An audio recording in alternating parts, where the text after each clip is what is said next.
Hi friends, ಎಲ್ಲರಿಗೂ ನಮಸ್ಕಾರ. ಉದ್ಯೋಗ ಮಾಹಿತಿ ಯೂಟ್ಯೂಬ್ ಚಾನಲ್ಗೆ ತಮಗೆಲ್ಲರಿಗೂ ಆತ್ಮೀಯ ಸ್ವಾಗತ. ಸೆಂಟ್ರಲ್ ಬ್ಯಾಂಕ್ ಆಫ್ ಇಂಡಿಯಾದಲ್ಲಿ ಖಾಲಿ ಇರುವ ಅಪ್ರೆಂಟಿಸ್ಶಿಪ್ ಟ್ರೈನಿಂಗಿಗಾಗಿ ಅಧಿಸೂಚನೆ ಹೊರಡಿಸಿರುವಂಥದ್ದು ಸ್ನೇಹಿತರೆ. ಅಂದರೆ ಅಪ್ರೆಂಟಿಸ್ಶಿಪ್ ಟ್ರೈನಿಂಗಿಗಾಗಿ ಅರ್ಜಿ ಸಲ್ಲಿಸುವುದಕ್ಕಾಗಿ ಅಧಿಸೂಚನೆ ಹೊರಡಿಸಿರುವಂಥದ್ದು. ಅಧಿಸೂಚನೆಯ ಸಂಪೂರ್ಣ ಮಾಹಿತಿ ಈ ವಿಡಿಯೋದೊಳಗಿರ್ತದೆ. ಹಾಗಾಗಿ ವಿಡಿಯೋ ಸ್ಕಿಪ್ ಮಾಡಲಾರ್ದಂಗೆ ಕೊನೆ ತನಕ ನೋಡ್ರಿ. ಇದು ಅಪ್ರೆಂಟಿಸ್ಶಿಪ್ ಅಂತ ಅನ್ನೋದು ಟ್ರೈನಿಂಗ್, ಇದು ಯಾವುದೇ ರೀತಿಯ ಹುದ್ದೆ ಅಲ್ಲ ಸ್ನೇಹಿತರೆ. ಓಕೆ ರೀ. ಒಟ್ಟು 4500 ಸೀಟ್ಗಳು ಅವೈಲೇಬಲ್ ಇರುವಂಥದ್ದು. ಒಟ್ಟಾರೆ ಭಾರತದಾದ್ಯಂತ 4500 ಸೀಟ್ಗಳು ಅವೈಲೇಬಲ್ ಇರುವಂಥದ್ದು. ಅರ್ಜಿ ಸಲ್ಲಿಸ್ಲಕ್ಕೆ ಪ್ರಾರಂಭ ದಿನಾಂಕ ಜೂನ್ 12, 2026. ಅರ್ಜಿ ಸಲ್ಲಿಸ್ಲಕ್ಕೆ ಕೊನೆಯ ದಿನಾಂಕ ಜೂನ್ 22, 2026 ಆಗಿರ್ತದೆ.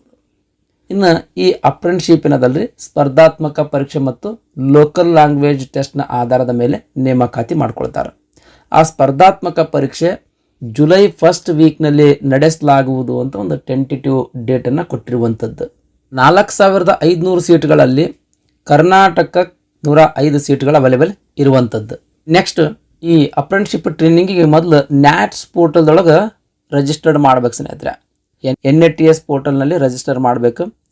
NATSನಲ್ಲಿ ಅಂದರೆ ನ್ಯಾಟ್ಸ್ ಪೋರ್ಟಲ್ನಲ್ಲಿ ಯಾರು ರಿಜಿಸ್ಟರ್ ಮಾಡಿರ್ತೀರಿ ಅಂಥವ್ರು ಮಾತ್ರ ಈ ಟ್ರೈನಿಂಗಿಗೆ ಅರ್ಜಿ ಸಲ್ಲಿಸ್ಲಿಕ್ಕೆ ಎಲಿಜಿಬಲ್ ಇರ್ತಾರೆ ರೀ. ಓಕೆ ರೀ. ನೆಕ್ಸ್ಟ್, ಈ ಟ್ರೈನಿಂಗಿಗೆ ಅರ್ಜಿ ಸಲ್ಲಿಸಬೇಕಾಗಿತ್ತು ಅಂದರೆ ಕನಿಷ್ಠ 20 ವರ್ಷ ವಯಸ್ಸಾಗಿರಬೇಕು, ಗರಿಷ್ಠ 28 ವರ್ಷ ಮೀರಿರಬಾರ್ದು. ಈ ಗರಿಷ್ಠ ವಯೋಮಿತಿಯ ಮೇಲೆ ಇನ್ ಅಡಿಷನ್ ಆಗಿ ಏಜ್ ರಿಲ್ಯಾಕ್ಸೇಷನ್ ಕೂಡ ನೀಡಲಾಗ್ತದೆ. ಏಜ್ ರಿಲ್ಯಾಕ್ಸೇಷನ್ ಬಗ್ಗೆ ನೋಡೋದಾದ್ರೆ SC ಮತ್ತು ST ಕ್ಯಾಟಗರಿಯ ಅಭ್ಯರ್ಥಿಗಳಿಗೆ 5 ವರ್ಷಗಳು, OBC ಕ್ಯಾಟಗರಿ ಅಭ್ಯರ್ಥಿಗಳಿಗೆ 3 ವರ್ಷಗಳು, ಅಂಗವಿಕಲ ಅಭ್ಯರ್ಥಿಗಳಿಗೆ ಅದರಲ್ಲಿಯೂ ಜನರಲ್ ಕ್ಯಾಟಗರಿ ಮತ್ತು EWS ಕ್ಯಾಟಗರಿಯ ಅಂಗವಿಕಲ ಅಭ್ಯರ್ಥಿಗಳಿಗೆ 10 ವರ್ಷಗಳು, OBC ಕ್ಯಾಟಗರಿಯ ಅಂಗವಿಕಲ ಅಭ್ಯರ್ಥಿಗಳಿಗೆ 13 ವರ್ಷಗಳು, SC ಅಥವಾ ST ಕ್ಯಾಟಗರಿಯ ಅಂಗವಿಕಲ ಅಭ್ಯರ್ಥಿಗಳಿಗೆ 15 ವರ್ಷಗಳು. ನೆಕ್ಸ್ಟ್, ಮಹಿಳಾ ವಿಧವಾ ಅಭ್ಯರ್ಥಿಗಳಿಗೆ ಅದರಲ್ಲಿಯೂ ಜನರಲ್ ಕ್ಯಾಟಗರಿ ಅಥವಾ EWS ಕ್ಯಾಟಗರಿಯ ಮಹಿಳಾ ಅಭ್ಯರ್ಥಿಗಳು ಗರಿಷ್ಠ 35 ವರ್ಷ ವಯಸ್ಸಿನ ತನಕ ಅರ್ಜಿ ಸಲ್ಲಿಸಬಹುದು. OBC ಕ್ಯಾಟಗರಿಯ ಮಹಿಳಾ ಅಭ್ಯರ್ಥಿಗಳ ಗರಿಷ್ಠ 38 ವರ್ಷ ವಯಸ್ಸಿನ ತನಕ ಅರ್ಜಿ ಸಲ್ಲಿಸಬಹುದು. SC ಅಥವಾ ST ಕ್ಯಾಟಗರಿಯ ಮಹಿಳಾ ಅಭ್ಯರ್ಥಿಗಳು ಗರಿಷ್ಠ 40 ವರ್ಷ ವಯಸ್ಸಿನ ತನಕ ಅರ್ಜಿ ಸಲ್ಲಿಸಬಹುದು. ಈ ರೀತಿ ಗರಿಷ್ಠ ವಯೋಮಿತಿಯ ಮೇಲೆ ಇನ್ ಅಡಿಷನ್ ಆಗಿ ಏಜ್ ರಿಲ್ಯಾಕ್ಸೇಷನ್ ನೀಡಲಾಗ್ತದೆ. ನೆಕ್ಸ್ಟ್, ಈ ಟ್ರೈನಿಂಗಿಗೆ ಅರ್ಜಿ ಸಲ್ಲಿಸಬೇಕಾಗಿತ್ತು ಅಂತಂದ್ರೆ ಡಿಗ್ರಿ ಪಾಸ್ ಆಗಿರ್ಬೇಕು ಸ್ನೇಹಿತರೆ. ಗ್ರ್ಯಾಜುಯೇಷನ್ ಮುಗಿಸಿರ್ಬೇಕು. ಯಾವುದಾದ್ರೂ ಒಂದು ಡಿಗ್ರಿ ಪಾಸ್ ಮಾಡಿದ್ರಿ ಅಂತಂದ್ರೆ ಈ ಅಪ್ರೆಂಟಿಸ್ಶಿಪ್ ಟ್ರೈನಿಂಗಿಗೆ ಅರ್ಜಿ ಸಲ್ಲಿಸ್ಬೋದು. ಅಪ್ರೆಂಟಿಸ್ಶಿಪ್ ಟ್ರೈನಿಂಗ್ ಏನದಲ್ರಿ, ಈ ಟ್ರೈನಿಂಗ್ 12 ತಿಂಗಳ ಇರ್ತದೆ. ಅಂದ್ರೆ 1 ವರ್ಷ ಟ್ರೈನಿಂಗ್ ಇರ್ತದೆ ಸ್ನೇಹಿತರೆ. 1 ವರ್ಷ ಟ್ರೈನಿಂಗ್ ಮುಗೀತು ಅಂತಂದ್ರೆ ನಿಮಗೂ ಆ ಸೆಂಟ್ರಲ್ ಬ್ಯಾಂಕ್ ಆಫ್ ಇಂಡಿಯಾಕ್ಕೂ ಯಾವುದೇ ರೀತಿಯ ಸಂಬಂಧ ಇರಂಗಿಲ್ಲ ಸ್ನೇಹಿತರೆ.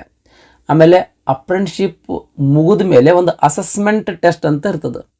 ಆ ಅಸೆಸ್ಮೆಂಟ್ ಟೆಸ್ಟ್ ಪಾಸ್ ಮಾಡಿದ್ರೆ ನಿಮಗೆ ಅಪ್ರೆಂಟಿಸ್ಶಿಪ್ ಕಂಪ್ಲೀಷನ್ ಸರ್ಟಿಫಿಕೇಟ್ ಕೊಡ್ತಾರೆ ಸ್ನೇಹಿತರೆ.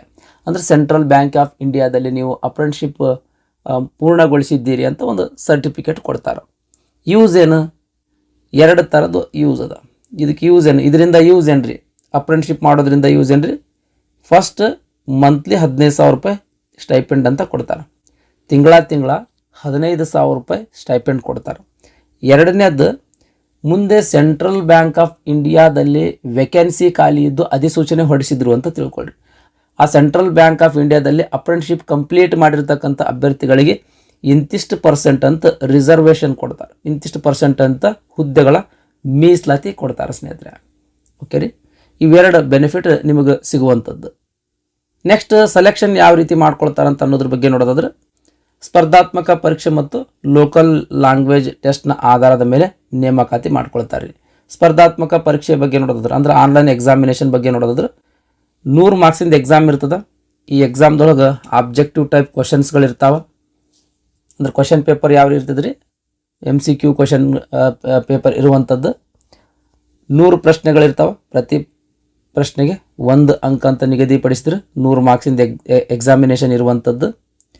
60 ನಿಮಿಷ ಸಮಯಾವಕಾಶ ಇರ್ತದೆ ರೀ. ಅಂದರೆ 1 ತಾಸು ಸಮಯಾವಕಾಶ ಇರುವಂಥದ್ದು. ಯಾವ್ಯಾವ ವಿಷಯಗಳ ಮೇಲೆ ಕ್ವಶನ್ಸ್ಗಳು ಈ ಎಕ್ಸಾಮ್ದಾಗ ಕೇಳಲಾಗ್ತದೆ ಅಂತ ಅನ್ನೋದ್ರ ಬಗ್ಗೆ ನೋಡೋದ್ರೆ ಇಲ್ಲಿ ಕೊಟ್ಟಾರೆ ನೋಡಿ ಸ್ನೇಹಿತರೆ. General or financial awareness, quantitative and reasoning aptitude, computer knowledge, general English, Central Bank of India products and services. ಎಲ್ಲ ಸಬ್ಜೆಕ್ಟ್ಗಳ ಮೇಲೆ 20 ಮಾರ್ಕ್ಸಿಂದ ಪ್ರಶ್ನೆಗಳನ್ನು ಕೇಳ್ತಾರೆ. ಒಟ್ಟು 100 ಮಾರ್ಕ್ಸಿಂದ ಎಕ್ಸಾಮಿನೇಷನ್ ಇರುವಂಥದ್ದು. ಈ ಎಕ್ಸಾಮ್ಗೆ ಯಾವುದೇ ರೀತಿಯ ನೆಗೆಟಿವ್ ವ್ಯಾಲ್ಯೂಯೇಷನ್ ಇರೋಂಗಿಲ್ಲ ಸ್ನೇಹಿತರೆ. ನೋಡ್ರಿ, ಪ್ರತಿ ಪ್ರಶ್ನೆಗೆ ABCD ಅಂತ 4 ಆಪ್ಷನ್ಗಳು ಇರ್ತಾವೆ. ಈ ABCD ಒಳಗೆ ಯಾವುದಾದ್ರೂ ಒಂದು ಸರಿಯಾದ ಉತ್ತರ ಇರ್ತದೆ, ಆ ಉತ್ತರ ಟಿಕ್ ಮಾಡ್ಬೇಕು. ಅಂದರೆ ಸರಿ ಉತ್ತರ ಟಿಕ್ ಮಾಡಿರಿ ಅಂತ ತಿಳ್ಕೊಳ್ರಿ, ಪ್ರತಿ ಸರಿ ಉತ್ತರಕ್ಕೆ 1 ಅಂಕ ಅಂತ ನಿಮಗೆ ನೀಡ್ತಾರೆ. ಸರಿ ಉತ್ತರ ನೀಡುವಲ್ಲಿ ತಪ್ಪು ಉತ್ತರ ನೀಡಿರಿ ಅಂತ ತಿಳ್ಕೊಳ್ರಿ, ಯಾವುದೇ ರೀತಿಯ ಮಾರ್ಕ್ಸ್ ಡಿಡಕ್ಟ್ ಮಾಡಂಗಿಲ್ಲ ರೀ, ಅಂದರೆ ನೆಗೆಟಿವ್ ವ್ಯಾಲ್ಯೂಯೇಷನ್ ಇರೋಂಗಿಲ್ಲ ಸ್ನೇಹಿತರೆ. ಓಕೆ ರೀ. ಈ ಆನ್ಲೈನ್ ಎಕ್ಸಾಮಿನೇಷನ್ನಲ್ಲಿ ಅತಿ ಹೆಚ್ಚು ಅಂಕ ಗಳಿಸಿರ್ತಕ್ಕಂಥ ಅಭ್ಯರ್ಥಿಗಳನ್ನು ಲೋಕಲ್ ಲ್ಯಾಂಗ್ವೇಜ್ ಟೆಸ್ಟಿಗೆ ಸೆಲೆಕ್ಟ್ ಮಾಡ್ತಾರೆ. ಲೋಕಲ್ ಲ್ಯಾಂಗ್ವೇಜ್ ಟೆಸ್ಟ್ಗೆ ಸೆಲೆಕ್ಟ್ ಮಾಡ್ತಾರೆ. ಈ ಲೋಕಲ್ ಲ್ಯಾಂಗ್ವೇಜ್ ಟೆಸ್ಟ್ ಕೂಡ ಪಾಸ್ ಮಾಡ್ಬೇಕು ಸ್ನೇಹಿತರೆ. ಈ ಕರ್ನಾಟಕದ ಲೋಕಲ್ ಲ್ಯಾಂಗ್ವೇಜ್ ಕನ್ನಡ ಸ್ನೇಹಿತರೆ. ಓಕೆ ರೀ. ಕನ್ನಡದಕ್ಕೆ ಸಂಬಂಧಿಸಿದಂಗೆ ಎಕ್ಸಾಮಿನೇಷನ್ ಸೆಂಟ್ರಲ್ ಬ್ಯಾಂಕ್ ಆಫ್ ಇಂಡಿಯಾದವರು ನಡೆಸ್ತಾರೆ. ಆ ಎಕ್ಸಾಮಿನೇಷನನ್ನು ನೀವು ಪಾಸ್ ಮಾಡ್ಬೇಕು ಸ್ನೇಹಿತರೆ. ಓಕೆ ರೀ. ಈ ಎಕ್ಸಾಮ್ ಪಾಸ್ ಮಾಡಲಿಲ್ಲ ಅಂತ ತಿಳ್ಕೊಳ್ರಿ, ನಿಮಗೆ ಟ್ರೈನಿಂಗಿಗೆ ಸೆಲೆಕ್ಟ್ ಮಾಡ್ಕೊಳ್ಳಂಗಿಲ್ಲ. ಇನ್ ಕೇಸ್ ನೀವೇನಾದರೂ 10th ಅಥವಾ 12th ಸ್ಟ್ಯಾಂಡರ್ಡ್ ಅಂದರೆ 10ನೇ ತರಗತಿ ಅಥವಾ PUCಯಲ್ಲಿ ಕನ್ನಡ ಒಂದು ಸಬ್ಜೆಕ್ಟ್ ಆಗಿ ಓದಿದ್ರಿ ಅಂತಂದ್ರೆ, ಅಥವಾ ಕನ್ನಡ ಮೀಡಿಯಮ್ದಲ್ಲಿ ನೀವು ಓದಿದ್ರಿ ಅಂತಂದ್ರೆ ಈ ಲೋಕಲ್ ಲ್ಯಾಂಗ್ವೇಜ್ ಟೆಸ್ಟ್ ಬರೆಯುವಂಥ ಅವಶ್ಯಕತೆ ಇಲ್ಲ ಸ್ನೇಹಿತರೆ. ನೆಕ್ಸ್ಟ್ ಸ್ಟೈಪೆಂಡ್ ಆಗಲೇ ಹೇಳಿನ್ರಿ, ಪ್ರತಿ ತಿಂಗಳಿಗೆ 15,000 ರೂಪಾಯಿ ಸ್ಟೈಪೆಂಡ್ ಕೊಡ್ತಾರೆ. ಪ್ರತಿ ತಿಂಗಳಿಗೆ 15,000 ರೂಪಾಯಿ ಸ್ಟೈಪೆಂಡ್ ಕೊಡ್ತಾರೆ. ಈ ಸ್ಟೈಪೆಂಡ್ ಹೊರತುಪಡಿಸಿದ್ರೆ ಯಾವುದೇ ರೀತಿಯ ಅಲವೆನ್ಸಸ್ಗಳಾಗಲಿ ಅಥವಾ ಯಾವುದೇ ರೀತಿಯ ಬೆನಿಫಿಟ್ಸ್ ಆಗಲಿ ಸೆಂಟ್ರಲ್ ಬ್ಯಾಂಕ್ ಆಫ್ ಇಂಡಿಯಾದವರು ನಿಮಗೆ ಕೊಡೋಂಗಿಲ್ಲ. ಈ ಸ್ಟೈಪೆಂಡ್ ಬಿಟ್ಟರೆ ಯಾವುದೇ ರೀತಿಯ ಅಲವೆನ್ಸಸ್ ಅಥವಾ ಬೆನಿಫಿಟ್ಸ್ ನಿಮಗೆ ಸಿಗೋಂಗಿಲ್ಲ ಸ್ನೇಹಿತರೆ. ನೆಕ್ಸ್ಟ್ ನೀವು ಸೆಲೆಕ್ಟ್ ಆದಮೇಲೆ ಪ್ರತಿ ತಿಂಗಳ ಒಂದು CL ತೊಗೋಬೋದು, ಕ್ಯಾಶುವಲ್ ಲೀವ್ ತೊಗೊಳ್ಬೋದು ಸ್ನೇಹಿತರೆ. ನೆಕ್ಸ್ಟ್ ಅಸೆಸ್ಮೆಂಟ್ ಆ್ಯಂಡ್ ಸರ್ಟಿಫಿಕೇಷನ್, ಇದು ಕೂಡ ಹೇಳಿನ್ರಿ. ನಿಮ್ದು ಅಪ್ರೆಂಟಿಸ್ಶಿಪ್ ಕಂಪ್ಲೀಟ್ ಆದಮೇಲೆ ಒಂದು ಅಸೆಸ್ಮೆಂಟ್ ಟೆಸ್ಟ್ ಅಂತ ಇರ್ತದೆ. ಈ ಟೆಸ್ಟ್ ಪಾಸ್ ಮಾಡಿದ್ರಿ ಅಂತ ತಿಳ್ಕೊಳ್ರಿ, ಅಪ್ರೆಂಟಿಸ್ಶಿಪ್ ಕಂಪ್ಲೀಷನ್ ಸರ್ಟಿಫಿಕೇಟ್ ನಿಮ್ಗೆ ಕೊಡ್ತಾರೆ. ಓಕೆ ರೀ. ನೆಕ್ಸ್ಟ್ ಅಪ್ಲಿಕೇಶನ್ ಫೀ ಬಗ್ಗೆ ನೋಡೋದಾದ್ರೆ, ಜನರಲ್ EWS OBC ಕ್ಯಾಟಗರಿಯ ಪುರುಷ ಅಭ್ಯರ್ಥಿಗಳಿಗೆ 800 ರೂಪಾಯಿ ಅರ್ಜಿ ಶುಲ್ಕ ಇರುವಂಥದ್ದು. ಅದೇ ಜನರಲ್ EWS OBC ಕ್ಯಾಟಗರಿಯ ಮಹಿಳಾ ಅಭ್ಯರ್ಥಿಗಳಿಗೆ 600 ರೂಪಾಯಿ ಅರ್ಜಿ ಶುಲ್ಕ ಇರುವಂಥದ್ದು. SC ST ಮಹಿಳಾ ಮತ್ತು ಪುರುಷ ಅಭ್ಯರ್ಥಿಗಳಿಗೆ, ಅಂಗವಿಕಲ ಅಭ್ಯರ್ಥಿಗಳು ಯಾವುದೇ ಕ್ಯಾಟಗರಿಯ ಅಂಗವಿಕಲ ಅಭ್ಯರ್ಥಿ ಇರ್ಬೋದು, ಅಂಗವಿಕಲ ಅಭ್ಯರ್ಥಿಗಳಿಗೆ, ಯಾವುದೇ ಕ್ಯಾಟಗರಿಯ ಟ್ರಾನ್ಸ್ಜೆಂಡರ್ ಅಭ್ಯರ್ಥಿಗಳಿಗೆ 200 ರೂಪಾಯಿ ಅರ್ಜಿ ಶುಲ್ಕ ಇರುವಂಥದ್ದು. ಇವರೆಲ್ಲರಿಗೆ 200 ರೂಪಾಯಿ ಅರ್ಜಿ ಶುಲ್ಕ ಇರುವಂಥದ್ದು. ನೆಕ್ಸ್ಟ್ ಅದರ್ ಟರ್ಮ್ಸ್ ಆ್ಯಂಡ್ ಕಂಡೀಷನ್ಸ್ನಲ್ಲಿ who had training or job experience, ಯಾರಿಗೆ ಈ ಹಿಂದೆ ಯಾರಾದರೂ ಇದೆ ಅಪ್ರೆಂಟಿಸ್ಶಿಪ್ ಟ್ರೈನಿಂಗ್ ಆಗಿರ್ಬೋದು ಅಥವಾ 1 ವರ್ಷದ ಜಾಬ್ ಎಕ್ಸ್ಪೀರಿಯನ್ಸ್ ಇತ್ತು ಅಂತಂದರೆ, 1 ವರ್ಷ ಅಥವಾ 1 ವರ್ಷಕ್ಕಿಂತ ಹೆಚ್ಚಿನ ಜಾಬ್ ಎಕ್ಸ್ಪೀರಿಯನ್ಸ್ ಇತ್ತು ಅಂತಂದರೆ ಈ ಅಪ್ರೆಂಟಿಸ್ಶಿಪ್ ಟ್ರೈನಿಂಗಿಗೆ ಅರ್ಜಿ ಸಲ್ಲಿಸ್ಲಿಕ್ಕೆ ಎಲಿಜಿಬಲ್ ಇರೋಂಗಿಲ್ಲ. ನೆಕ್ಸ್ಟ್ ಮಾಜಿ ಸೈನಿಕ ಅಭ್ಯರ್ಥಿಗಳಿಗೆ ಯಾವುದೇ ರೀತಿಯ ಮೀಸಲಾತಿ ಇಲ್ಲಿ ಇಲ್ಲ ಸ್ನೇಹಿತರೆ. ಮಾಜಿ ಸೈನಿಕ ಅಭ್ಯರ್ಥಿಗಳು ಅರ್ಜಿ ಸಲ್ಲಿಸ್ಲಿಕ್ಕೆ ಎಲಿಜಿಬಲ್ ಇರೋಂಗಿಲ್ಲ.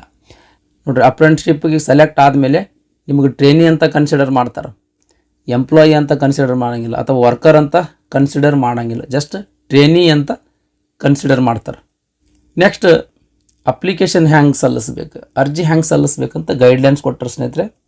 ನೋಟಿಫಿಕೇಷನ್ ಲಿಂಕ್ ಈ ವಿಡಿಯೋದ ಡಿಸ್ಕ್ರಿಪ್ಷನ್ದಾಗ ಕೊಟ್ಟಿರ್ತೀನಿ. ಆ ಲಿಂಕ್ ಮೇಲೆ ಕ್ಲಿಕ್ ಮಾಡೋದ್ರ ಮೂಲಕ ಈ ಗೈಡ್ಲೈನ್ಸನ್ನು ಒಮ್ಮೆ ಕಂಪ್ಲೀಟಾಗಿ ಓದಿ ತದನಂತರ ಅರ್ಜಿ ಸಲ್ಲಿಸ್ತೀನಿ. ಇದಿಷ್ಟು ಸೆಂಟ್ರಲ್ ಬ್ಯಾಂಕ್ ಆಫ್ ಇಂಡಿಯಾದಲ್ಲಿ ಖಾಲಿ ಇರುವ ಅಪ್ರೆಂಟಿಸ್ಶಿಪ್ ಟ್ರೈನಿಂಗಿಗಾಗಿ ಹೊರಡಿಸಿರ್ತಕ್ಕಂಥ ಅಧಿಸೂಚನೆಯ ಸಂಪೂರ್ಣ ಮಾಹಿತಿಯಾಗಿತ್ತು.